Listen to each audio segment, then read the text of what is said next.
بسم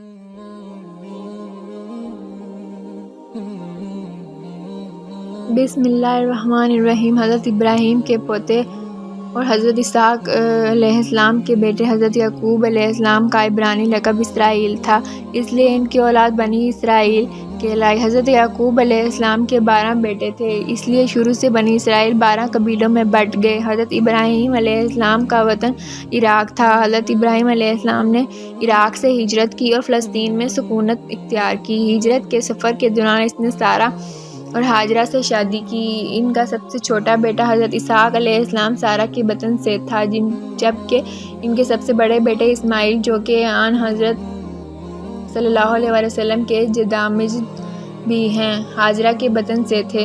خدا کے حکم سے حضرت ابراہیم علیہ السلام اپنے بڑے بیٹے اسماعیل اور ہاجرہ کو مکہ لے آئے اور وہیں سکونت اختیار کی، جبکہ سارہ اور اس کا چھوٹا بیٹا حضرت اسحاق فلسطین میں ہی رہے۔ حضرت ابراہیم کے چھوٹے صاحبزادے حضرت اسحاق علیہ السلام کے بیٹے کا نام حضرت یعقوب علیہ السلام تھا۔ اپنے والد، دادا اور چچا کی طرح آپ بھی اللہ کے برگزیدہ نبی ہوئے۔ حضرت یعقوب علیہ السلام کے 12 بیٹے تھے، جن میں سب سے چھوٹے یوسف مصر میں ایک بہت بڑے سرکاری عہدے پر متمکن ہوئے، تو بے شمار بنی اسرائیل مصر میں جا کر آباد ہو گئے۔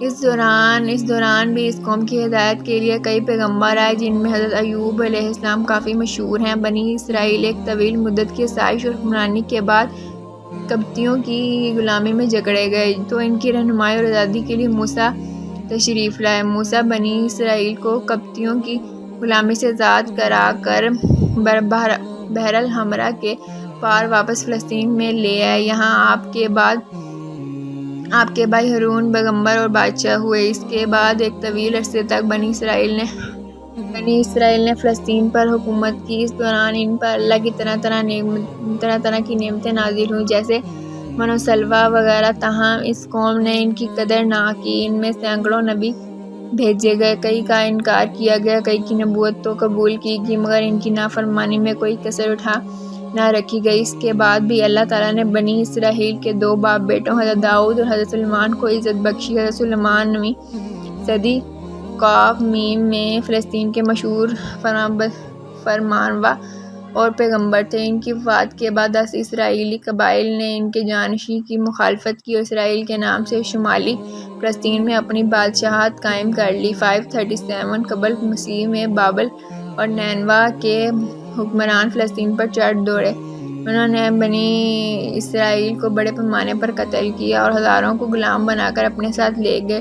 قرآن کریم میں کئی جگہ اسرائیل کا ذکر آتا ہے۔ ایک سورت کا نام ہی سورت بنی اسرائیل ہے۔ یہ قوم اگرچہ بڑی دولت مند تھی، مگر دنیا کے مختلف ممالک میں منتشر تھی۔ 1917 میں برطانیہ نے ایک وعدہ کیا کہ فلسطین میں ان کی آزاد حکومت قائم کر دی جائے گی، لیکن اسرائیلیوں نے وفائے عہد سے پہلے ہی علاقے میں بسنے والے فلسطینیوں پر بے اندازہ مظالم توڑ کر انہیں اپنے علاقوں سے ادھیڑ ڈالا اور اپنے طور پر آزادی کا اعلان کر دیا، جسے غیر منصفانہ طور پر اول روز ہی سے اسرائیل کی پشت پناہی کرنے والی طاقتوں امریکہ، برطانیہ، روس وغیرہ نے تسلیم کر لیا، اور آج تک تقسیم فلسطین کی قراردادیں دنیا بھر کا منہ چرائے رہی ہیں اور غاصب اسرائیلی حکومت قائم ہے۔ اللہ کی نافرمان قوموں کے حصوں میں ہمیشہ بربادی آتی ہے اور وہ نشان عبرت بن جاتی ہے۔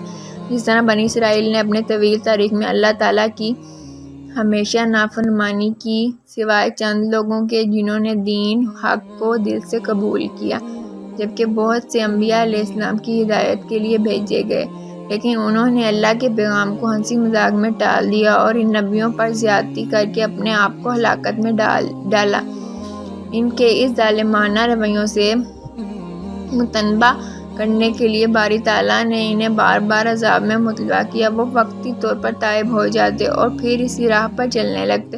حضرت موسیٰ علیہ السلام اور دوسرے انبیاء کرام کی ہدایت پر انہوں نے دھیان نہیں دیا اور اس بات سے غافل رہے کہ ان کی مذہبی کتاب جو کہ آسمان سے نازل ہوئی، اس کا نام تورات ہے۔ ایسا ہی حال یروشلم کے فرمانرواؤں کا تھا۔ یہودیوں کی کتابوں میں اللہ تعالیٰ نے 2 بڑے عذابوں کا ذکر کیا ہے، جس میں ایک چیز جس میں ان کی ہر چیز برباد کر دی گئی تھی اور وہ لاکھوں کی تعداد میں قتل ہوئے تھے، لیکن انہوں نے گمراہی کا راستہ اختیار کر لیا اور اپنے مذہبی کتابوں کو پڑھنے کی ضرورت ہرگز محسوس نہیں کی۔ اس طرح آج ہم مسلمانوں کا حال ہے۔ دنیا کے بے شمار علوم پڑھنے اور اس میں ترقی کرنے کے لیے کوشش کی جاتی ہے، لیکن سب سے بڑی کتاب کو کھولنے کی زحمت گوارا کرنا گویا مشکل ترین کام سمجھا جاتا ہے، جبکہ ہمارے سامنے مثالیں موجود ہیں کہ اللہ دین و دنیا دونوں مقامات پر انسان کے لیے کیے کا بدلہ لوٹاتا ہے۔